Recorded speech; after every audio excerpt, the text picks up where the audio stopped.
திண்டிவனம் அடுத்த எண்டியூர் கிராமத்தில் குளத்தில் முருகன் சிலை மற்றும் வேலி இருப்பதாக பெண் ஒருவர் கனவில் தொடர்ந்து 3 நாட்களாக தோன்றியதால் ஊர் பொதுமக்கள் முன்னிலையில் தோண்டப்பட்டது. விழுப்புரம் மாவட்டம் திண்டிவனம் அடுத்த எண்டியூர் கிராமத்தை சேர்ந்தவர் புவனேஸ்வரி. இவருக்கு தொடர்ந்து 3 நாட்களாக எண்டியூர் காளியம்மன் கோயில் பின்புறம் உள்ள குளத்தில் முருகர் சிலை மற்றும் வேலி இருப்பதாக கனவில் தோன்றியுள்ளது. தொடர்ந்து கனவில் வருவதால் அப்பகுதியில் உள்ள முருகன் கோவிலில் உள்ள பூசாரி அருள் என்பவரிடம் நடந்ததை புவனேஸ்வரி கூறியுள்ளார். அதனை அருள் ஊரில் உள்ள முக்கியஸ்தர்களிடம் தெரிவித்து பம்பை உடுக்கையடித்து கோவில் முன்னால் சாமியிடம் கேட்போமென முடிவு செய்துள்ளனர்.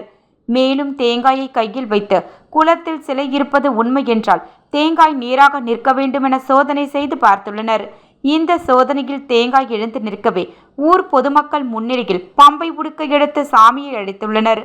அப்போது புவனேஸ்வரிக்கு அருள் வந்து ஆடி உள்ளார்.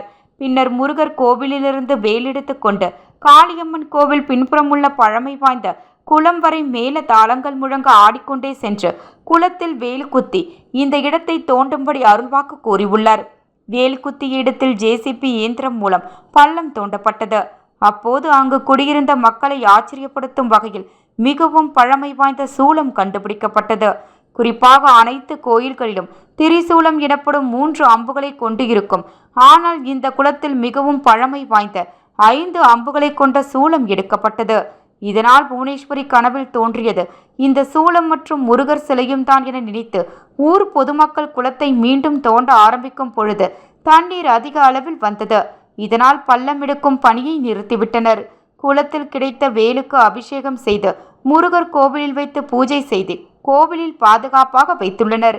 மீண்டும் இன்று மாலை அதிநவீன நீர் இறைக்கும் மோட்டார் வரவழைத்து அனைத்து தண்ணீரையும் குளத்திலிருந்து அப்புறப்படுத்தி ஹிடாச்சி இயந்திரம் மூலம் பள்ளம் தோண்ட ஊர் பொதுமக்கள் உத்தரவு செய்துள்ளனர்.